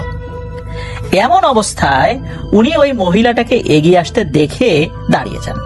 অদ্ভুত বিষয় হলো উনি দাঁড়িয়ে যাওয়ার সাথে সাথে সেই বোরকা পরিহিতা মহিলাটাও দাঁড়িয়ে পড়ে। বায়েজিদ ভাইয়ের আব্বু সাহস সঞ্চয় করে মহিলা অবয়বটিকে পরিচয় জানার জন্য আসলে হাঁকডাক করতে থাকেন যে আপনি কে, কোথা থেকে আসছেন এত রাত্রেবেলা। কিন্তু কোনো উত্তর আসে না। বায়েজিদ ভাইয়ের আব্বু বেশ ভয় পেয়ে যান। অবয়বটি সেভাবে শুধু দাঁড়িয়ে গেছে এখানে। তো বায়েজিদ ভাইয়ের আব্বু যে পাশ থেকে উঠেছিলেন সেই পাশের সেই পাড়েই একটা চায়ের দোকান ছিল। ওই দোকানের দোকানদার ইনসার মিয়া, এই ইনসার মিয়া বায়েজিদ ভাইয়ের আব্বুর পরিচিত ছিলেন। তো ইনসার মিয়া বেশিরভাগ সময় ওই রাতের বেলা দোকান বন্ধ করে দোকানের মধ্যে ঘুমিয়ে থাকতেন।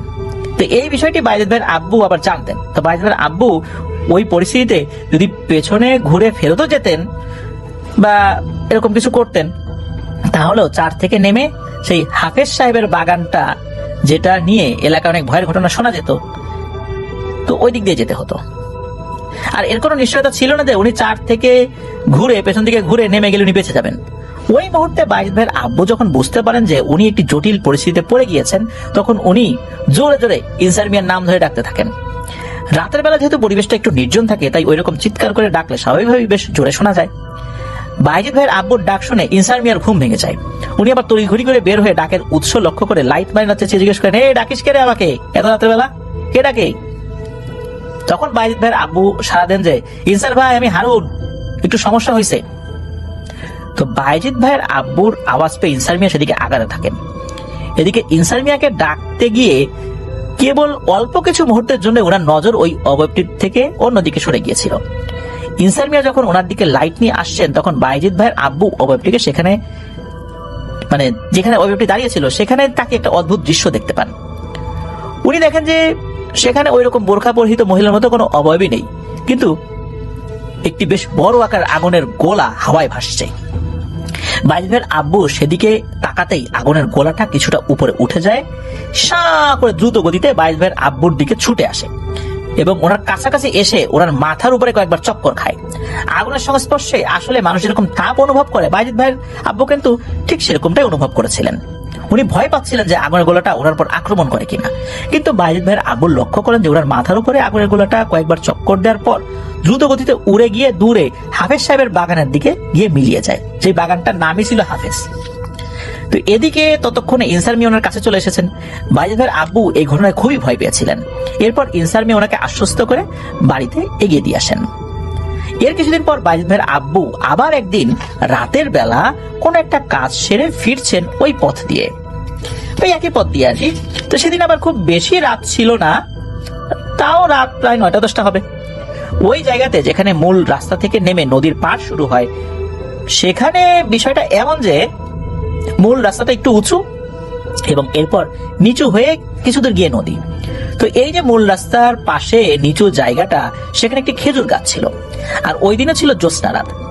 বায়েজিদ ভাইয়ের আব্বু রাস্তা দিয়ে হেঁটে যাচ্ছেন, এমন সময় দেখতে পান যে সেই খেজুর গাছের নিচে বিয়ের সাজে ঝলমলে শাড়ি পরিহিতা একজন মহিলা বসে আছেন, যাকে নববধূর মতো দেখতে লাগছে। বায়েজিদ ভাইয়ের আব্বুর উপস্থিতি বুঝতে পেরে মহিলাটি বসা অবস্থায় হাত বাড়িয়ে বায়েজিদ ভাইয়ের আব্বুকে ইশারা করে ডাকতে থাকেন। মহিলাটির মুখে কোনো আওয়াজ করছিল না, শুধু হাত বাড়িয়ে বাইজিদ ভাইয়ের আব্বুকে ইশারা করে তার দিকে যেতে বলছিল। বিষয়টি দেখে বাইজিদ ভাইয়ের আব্বুর বুঝতে বাকি থাকে না যে এটা স্বাভাবিক কিছু নয়। একে তো বেশ রাত, তারপর চারপাশটা একদম নির্জন। বাইজিদ ভাইয়ের আব্বু স্বাভাবিকভাবে বেশ ভয় পেয়েছিলেন, তবে তাৎক্ষণিকভাবে নিজেকে রক্ষা করতে উনি সাহস সঞ্চয় করে রাস্তার পাশ থেকে একটি বড় ডাল তুলে নেন হাতে এবং মহিলার উদ্দেশ্যে চিৎকার করে বলতে থাকেন যে, তুমি যেই হও না কেন, আমার কাছাকাছি যদি আসো তাহলে এই ডাল দিয়ে তোমাকে পিটিয়ে হাড়গোড় ভেঙে দেবো কিন্তু। বাইজিদ ভাইয়ের আব্বুর মুখে এই কথা শুনে মহিলাটি উঠে দাঁড়ায়। মহিলাটিকে উঠে দাঁড়াতে দেখে বাইজিদ ভাইয়ের আব্বু ভাবেন, এইবার কি মহিলাটি ওনার দিকে এগিয়ে আসবেন না কি করবেন। এই ভেবে উনি দৌড় দেওয়ার প্রস্তুতি নিয়েছেন, কিন্তু ওনাকে অবাক করে দিয়ে সেই বিয়ের সাজে শাড়ি পরিহিতা লম্বা মহিলাটি বিপরীত পাশে আস্তে আস্তে নদীর পাড় ধরে নামতে থাকে এবং নদীর দিকে মিলিয়ে যায়। তখন বাইজিদ ভাইয়ের আব্বু দ্রুত পা চালিয়ে বাড়ির দিকে রওনা হন। এই যে জায়গাটি, এখানে আসলে অনেকেই ভয় পেয়েছেন এবং অদ্ভুত অনেক কিছুই দেখেছেন। প্রথমে যে চারের রাস্তাটির কথা বলা হয়েছে, সেটির বিপরীত পাশে ছিল আবার একটি আড়া। এই আড়া মূলত মাটি কেটে তৈরি করা একটি নালার মতো, যেটা দিয়ে বিভিন্ন ফসলের ক্ষেত থেকে আসা অতিরিক্ত পানি বেয়ে নদীতে নেমে যেত। ওই জায়গাটাতে বাইজিদ ভাইয়ের ছোট দাদির আম্মার সাথে একটি ঘটনা ঘটেছিল। উনি কয়েক বছর আগে যদিও বা মারা গিয়েছেন। এই দাদির মায়ের বাড়ি ছিল ওই আড়ার কাছে। এক রাতে উনি বাছুর ডাকার শব্দ শুনতে পান। বাছুরের ডাক কিন্তু ভিন্ন রকমের হয় কিছুটা। তো এত রাত্রে আবার কার বাছুর রাস্তা দিয়ে যাচ্ছে এটা দেখার জন্য উনি বাইরে বের হলে দেখতে পান যে একটি সাদা বাছুর আড়া ধরে হেঁটে যাচ্ছে। এক পর্যায়ে ওই সাদা বাছুরটা হাঁটতে হাঁটতে নদীর দিকে চলে যায়। এটি কোনো স্বাভাবিক ঘটনা নয় বুঝতে পেরে উনি ওনার স্বামীকে ডেকে তোলেন। ওনার স্বামীকে সাথে নিয়ে আবার বাইরে এলে তখন উনি আর কিছুই দেখতে পান না। এরপর উনি অনেকবার ওই সাদা বাছুরটাকে দেখেছেন, সেটি শব্দ করে ডাকতে ডাকতে রাতের বেলা আড়া ধরে হেঁটে নদীর দিকে চলে যেত। আর এই বাছুরের উপস্থিতি উনি শুধু একাই টের পেয়েছেন বিষয়টা এরকম না, আর অনেকেই টের পেয়েছেন। এই জায়গাটার আশেপাশে যাদের বাড়ি তাদের অনেকেই মাঝে মধ্যে রাতের বেলা ওই সাদা বাছুরটির ডাক নাকি শুনেছেন। বিষয়টি যখন এলাকায় বেশ জানাজানি হয়ে যায়, তখন আবার সাদা বাছুরের বদলে এক পাল সাদা রাজহাঁসের উপস্থিতির কথা শোনা যেতে থাকে, যেগুলো বিশেষ করে জ্যোৎস্না রাতে উচ্চ শব্দে ডাকাডাকি করতে করতে এই পথ ধরে ওই আড়া ধরে আর কি নদীর দিকে চলে যেত। রাজহাঁস যখন একসাথে হেঁটে যায় অনেকগুলো, তখন কিন্তু একসাথে ডাকাডাকি করে, যেরকম শব্দ হয় ওরকম শব্দ করত। বাইজিদ ভাইয়ের দাদির আম্মাও সেই রাজহাঁসগুলোর ডাকাডাকি শুনেছিলেন একাধিকবার। এসব ঘটনার ব্যাখ্যা হিসাবে এলাকার একজন হুজুর বলেছিলেন যে ওই জায়গাটা নাকি জিনেদের চলাফেরার রাস্তা। জিনেরাই নাকি মূলত বিভিন্ন সময়ে পশু পাখির রূপ ধরে ওই রাস্তা দিয়ে যাওয়া আসা করে। এর কিছু সময় পর বাইজিদ ভাইয়ের আব্বুর সাথে ঘটে আরো কিছু ঘটনা। তখন মাছ ধরার জন্য আলো কাটা ব্যবহার করা হতো। আপনারা অনেকেই ভাবছেন যে আলো আবার মানে কাটে কিভাবে। মূলত মাটির হাড়ির মধ্যে কুপি জ্বালিয়ে রেখে হাড়ির এক পাশে ছিদ্র করে দেওয়া হতো, যেটাকে আলোর উৎস হিসেবে রাতের বেলা মাছ ধরার কাজে ব্যবহার করা হতো। বাইজিদ ভাইয়ের আব্বু একদিন রাতের বেলা নদীর পাড়ে মাছ ধরছিলেন। মাছ ধরার জন্য উনি ট্যাটা ব্যবহার করছিলেন, যেটাকে ওনাদের এলাকায় চবক বলে। হঠাৎ উনি দেখলেন যে ওনার থেকে হাত পেশেক দূরে একটি আগুনের গোলা এসে পড়ল। এরপর সেই আগুনের গোলাটি উপরের দিকে কিছুটা স্ফীত মানে চওড়া হতে শুরু করলো। সেটি এক পর্যায়ে একটি বিশাল মুখে পরিণত হলো। অর্থাৎ তখন সেই আগুনের গোলাটির আকৃতি এমন যে উপরের দিকে বিশাল একটি মুখ আর নিচের দিকের এই অংশটাকে খুবই ছোট, একটা শরীরের মতো লাগছে। উল্লেখ্য যে ওই মুখটা কিন্তু আবার আগুনের গোলা ছিল না, সেটা স্বাভাবিক ছিল, দেখতে অনেকটাই বিকৃত মনে হচ্ছিল। যদিও বা রাতের বেলা হয় বাইজিদের আব্বু আসলে খুব একটা স্পষ্টভাবে দেখতে পাচ্ছিলেন না সেটা। ব্যাঙ যেভাবে হা করে থাকে ওই মুখটাও সেভাবে বড় করে হা করেছিল। এরপর বাইজিদ ভাইয়ের আব্বু আরো অদ্ভুত একটি দৃশ্য দেখতে পান। উনি দেখেন যে ওই মুখটির সামনে দিয়ে মনে হচ্ছে ছোট ছোট, ওই মুখটার সামনে দিয়ে আর কি ছোট ছোট পাখি উড়ে যাচ্ছে এবং মাছ লাফালাফি করছে, কিন্তু এতক্ষণ পর্যন্ত সেখানে কোনো পাখি বা মাছের উপস্থিতি ছিল না। উনি দেখলেন যে সামনে উড়াউড়ি করতে থাকা পাখিগুলো এবং পানিতে লাফাতে থাকা মাছগুলো সব ওই মুখটা খেয়ে নিচ্ছে। আর এইভাবে যদি খেতে থাকে তাহলে ওইটার পেটটা অনেক মোটা হয়ে যাবে বলে মনে হচ্ছে, মানে অনেক খাচ্ছে। এত পাখি আর এত মাছ কিভাবে আসছে রাতের বেলা, এটা উনি বুঝতে পারছেন না। তবে এইভাবে খেতে খেতে এক পর্যায়ে সেই ভয়াল মুখটা বাইজিদ ভাইয়ের আব্বু যেখানে দাঁড়িয়েছিলেন সেদিকে আস্তে আস্তে এগিয়ে আসতে থাকে। তখন উনি বেশ ভয় পেয়ে যান। ওনার হাতে তখন ট্যাটা ধরা ছিল, যেটি দিয়ে উনি মাছ ধরছিলেন। ওই মুখটা যখন আরো কাছাকাছি এসে পড়ে, তখন বাইজিদ ভাইয়ের আব্বু হাতের ট্যাটাটি দূর থেকেই মুখটার দিকে নিশানা করে জোরে ছুঁড়ে মেরে পেছন দিকে দিয়েছেন দৌড়। উনি নিশ্চিত বলতে পারেন না যে ট্যাটাটি ওই মুখটিকে আঘাত করেছিল কিনা, কারণ উনি আর পেছনে ফিরে তাকান নাই। এই ঘটনার পর উনি আর সেই জায়গাতে বহুদিন মাছ ধরতে যান নাই।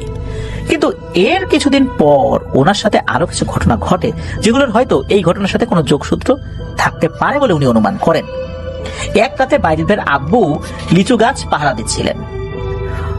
ওনাদের যেখানে লিচু গাছ, তার পাশে গফফর মুন্সি নামে এক লোকের বাড়ি আর বাগান সহ বেশ বড় একটা জায়গা ছিল, যেটাকে গফফর মুন্সির বের বলা হতো।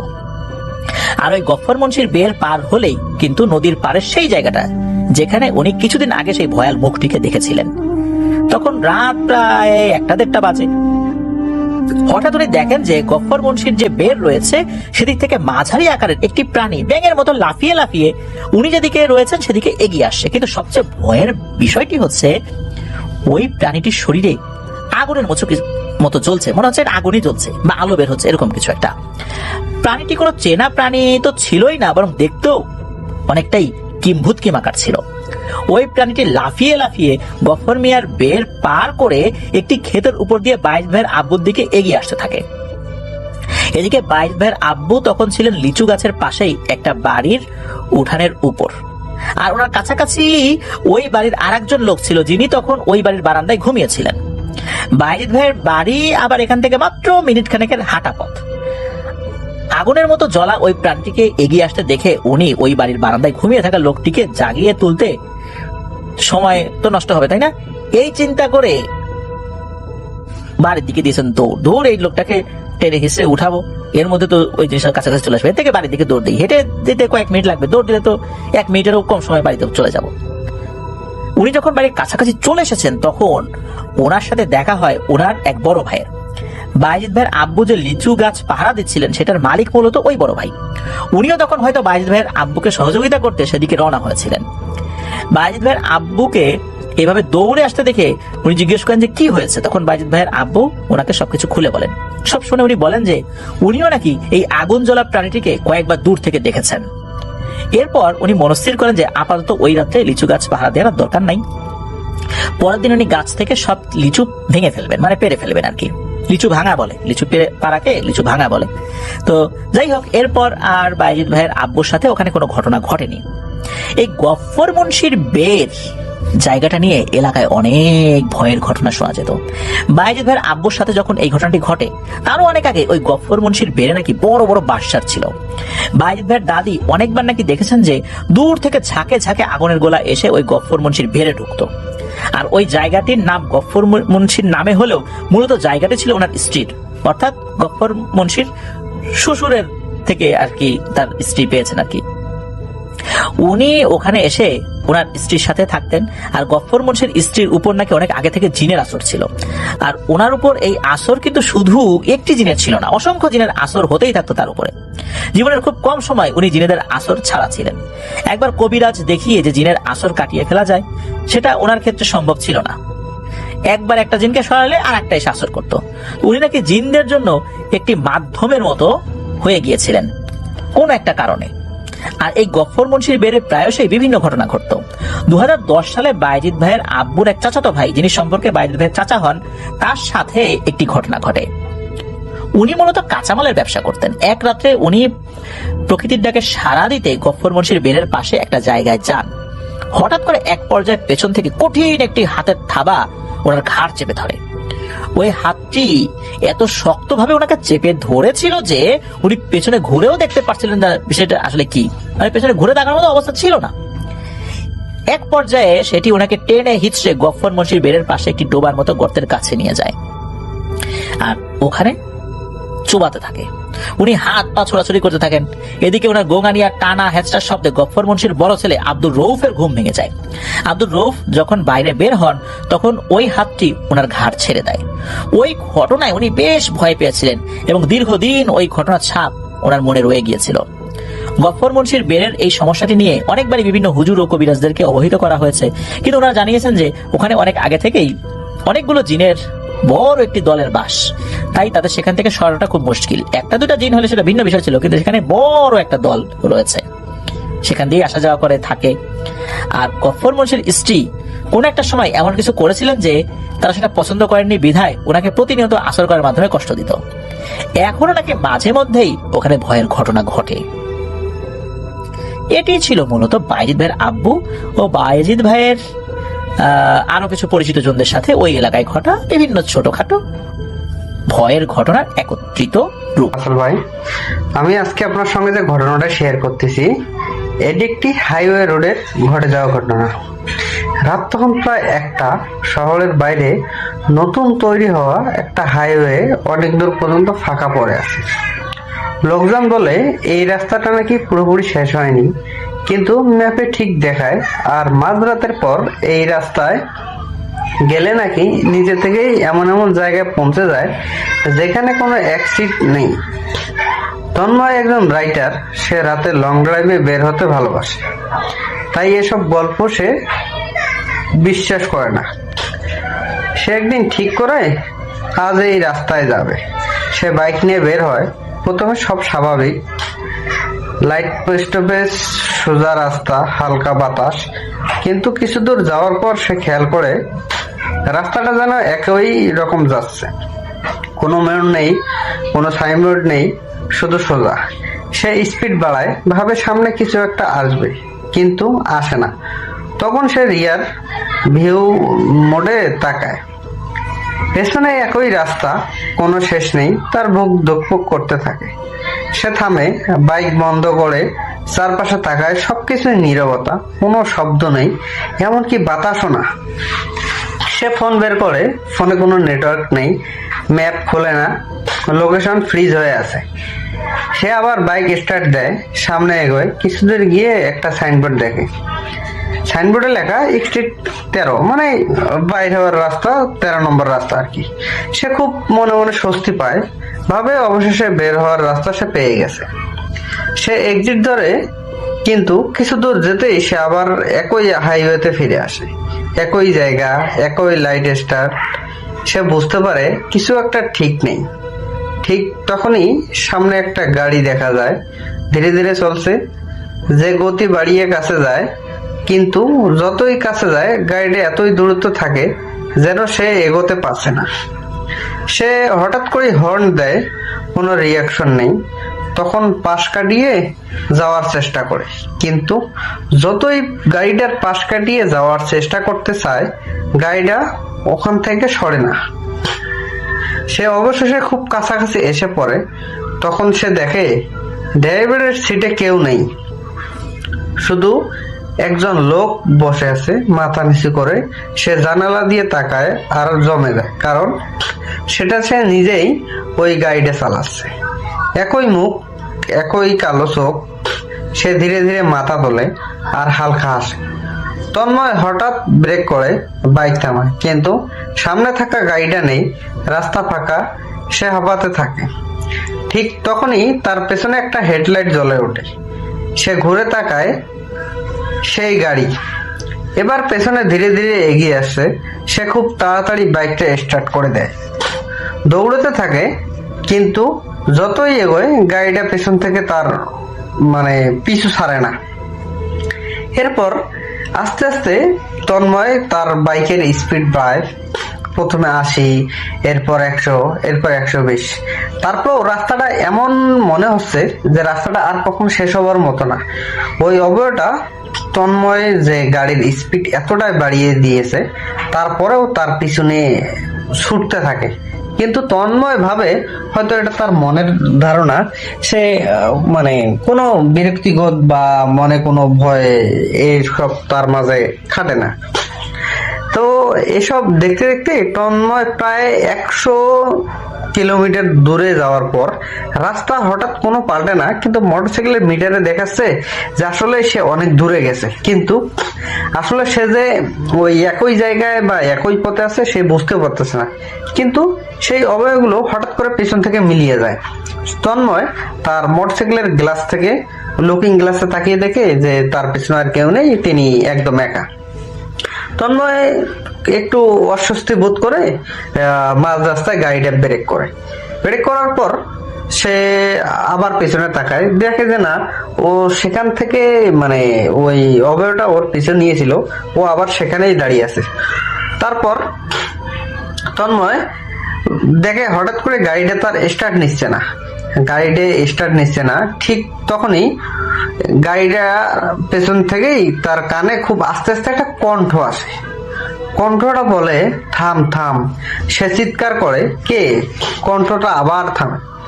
এবার সামনে থেকেও পেছনে থেকেও সে বুঝতে পারে এটা শুধু রাস্তা না, এটা একটা ফাঁদ। হঠাৎ গাড়িটা ব্রেক করে বাইক মাথায়, তখনই পেছনের গাড়িটা তার সামনে এসে দাঁড়ায়। দরজা খুলে যায়, ভেতরে থেকে সে বের হয়, ধীরে ধীরে তার দিকে হেঁটে দাঁড়ায়, বলে, তুই অনেক দূর ঘুরছিস। তন্ময় কাঁপতে থাকে। তন্ময় তো ভাবেনি যে আমার পিছনে একটা গাড়ি এসে আমার মোটরসাইকেলের উপর উঠাই দেবে, আমি নিচে পড়ে থাকবো, সে গাড়ি থেকে একটা অবয়ব নামিয়া আবার আমাকে এগুলো বলবে। তারপর সে বলে যে বের হতে পারি নাই। ঠিক তখনই চারপাশের লাইটগুলো একসাথে নিভে আবার জ্বলে, কিন্তু এবার রাস্তার দুই পাশে অনেকগুলো গাড়ি দাঁড়িয়ে আছে। সব একই কালারের গাড়ি, সবকিছু একই, সবগুলোর ভেতরে একই লোক বসা। সবাই তার দিকে তাকিয়ে আছে। একসাথে সবাই বলে, তুই এই পথটা খালি করলি না কেন? তো তন্ময় হঠাৎ করে পিছিয়ে যায়। তন্ময় তো ঠিক নিজেও জানে না যে আসলে এটা কিভাবে খালি করতে হবে বা কেন ওরা বলতেছে যে এই জায়গাটা খালি করতে হবে, কিন্তু তারা সেটা পারে না। ঠিক তখনই সে তার হাত ধরে একটা চাবি দেয়, গাড়ি চলা। তন্ময় মাথা নাড়ে, না, আমি এই গাড়ি চালাইতে পারবো না। অন্যরা কি হাতে কোন গাড়ি দেয় না দেয়, তন্ময় এটা কিভাবে চালাবে? এজন্য তন্ময় হঠাৎ করে না করে দেয়, কিন্তু তার হাত নিজে থেকেই চাবিটা নিয়ে নেয়। সে গাড়ির দিকে এগোয়, দরজা খুলে ভেতরে বসে পড়ে। দরজা বন্ধ হয়ে যায়, স্টিয়ারিং নিজে থেকেই একাই চলতে শুরু করে। গাড়ি আর এই বাইকটা রাস্তার পাশে পড়ে থাকে। ঠিক তখনই সে বুঝতে পারে সে জায়গা বদলাছে।